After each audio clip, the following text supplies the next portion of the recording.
La parole est désormais à Madame Laurence Dumont qui pose une question également à la ministre des Solidarités, ministre des Solidarités et de la Santé. Président.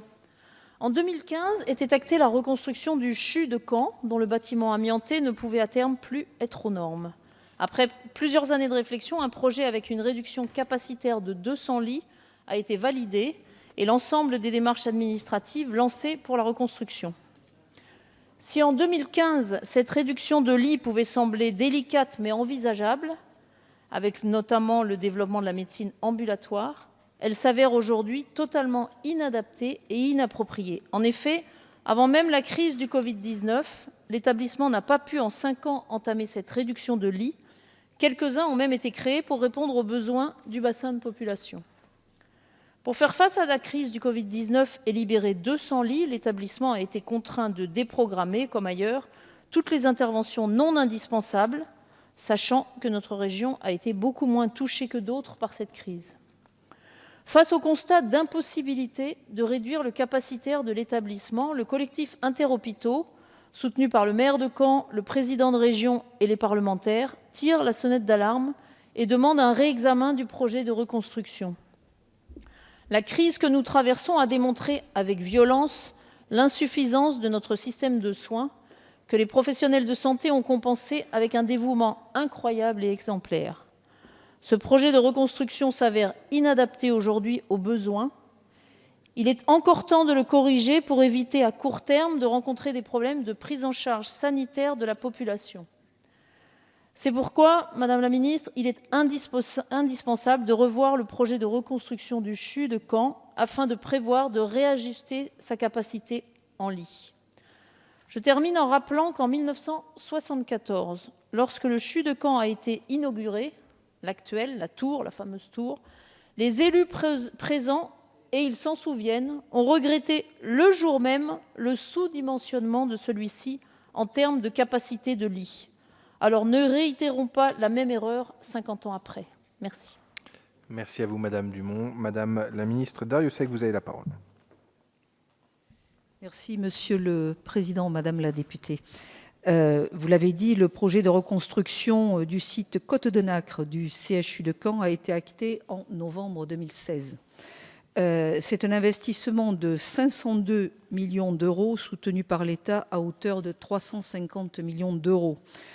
Et l'ouverture du nouveau CHU est prévue en 2026. Cette reconstruction quasi complète est nécessaire, les bâtiments du CHU de Caen présentant en effet de lourdes contraintes en termes de sécurité incendie et de présence importante d'amiante, limitant de fait toute évolution d'ampleur dans les locaux existants. Le dimensionnement du futur CHU a été projeté en 2016 par référence aux pratiques constatées dans les établissements de taille et d'activité comparables. En se fondant sur les perspectives de développement des prises en charge ambulatoires et sur les taux d'occupation et de durée moyenne de séjour, le projet de reconstruction a prévu un besoin de lits et places d'hospitalisation inférieur aux capacitaires de départ. Je salue le travail de l'ensemble de la communauté hospitalière pour bâtir un CHU moderne qui répond aux enjeux de soins et de formation et de recherche. Alors, il est certain que ce travail pour anticiper les organisations futures se déroule en plusieurs phases. Entre la première version du projet en 2016 et la fin du chantier en 2026, il y a 10 ans. Et pour un projet de cette envergure, il est essentiel de prendre en compte les améliorations possibles, voire nécessaires, qui se précisent dans le temps au regard des besoins de santé à couvrir et des évolutions pour la prise en charge. Les éléments du projet de 2016, et notamment le nombre de lits et places, ne sont donc pas figés. Début 2020, d'ailleurs, l'ARS a autorisé la création de 45 lits de soins de suite et de réadaptation qui permettra au CHU de disposer d'une offre renforcée pour les suites d'hospitalisation. Et d'ailleurs, 30 de ces lits ouvriront dès le mois de juin. Et on sait d'ailleurs que partout, ce sont souvent ces soins de suite et de réadaptation qui sont manquants sur tous les territoires.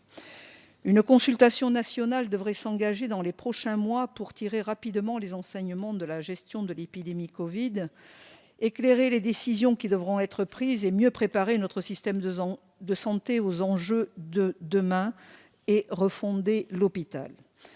Donc après des semaines de mobilisation sans faille face au pic épidémique, et je voudrais comme vous remercier bien sûr toute la communauté médicale, hospitalière et tous les soignants, sont désormais appelés tout à la fois à prendre en charge les patients atteints du Covid, accompagner les premières semaines de déconfinement et assurer la reprise de l'ensemble des activités permettant de limiter les retards de soins.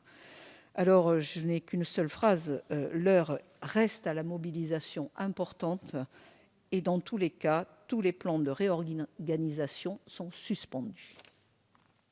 Merci beaucoup, Madame Laurence Dumont, vous avez la parole.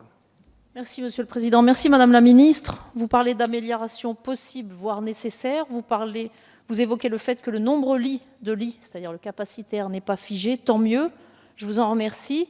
Tant mieux si la consultation nationale nous permet d'avancer. Mais on ne peut pas en même temps saluer tous les jours la mobilisation sans faille de la communauté soignante et ne pas écouter les médecins. Or, ce sont les médecins qui nous interpellent aujourd'hui sur ce sujet. Donc, merci beaucoup. Merci à vous, Madame Dumont. La parole est désormais à Madame